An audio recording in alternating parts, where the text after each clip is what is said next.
আপনি কি পারফেক্ট এবং রেস্টুরেন্ট স্টাইলে মিট বক্স খুঁজতেছেন? তাহলে রেসিপিটা আপনার জন্য। রেসিপিটা দেখে নিন, আপনি বাসায় তৈরি করে নিতে পারবেন অনায়াসে। প্রথম আমি 2 পিস সসেস এখানে নিয়ে নিচ্ছি, এগুলি সুন্দর করে অ্যাঙ্গেল করে কেটে নিচ্ছি। 1 পিস মাশরুম বাসায় থাকলে দিবেন, না দিলে স্কিপ করতে পারেন, কোনো সমস্যা হবে না। এরপরে একটু পেঁয়াজ 1 স্লাইস আমি কিউব করে কেটে দিচ্ছি।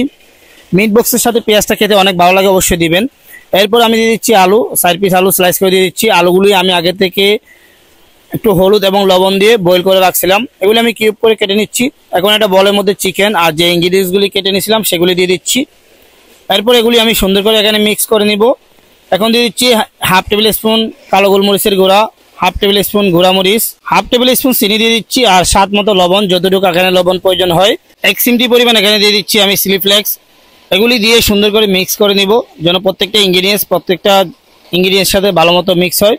এরপরে 1 টেবিল স্পুন ময়দা, 2 টেবিল স্পুন এখানে কর্নফ্লাওয়ার দিয়ে দিচ্ছি।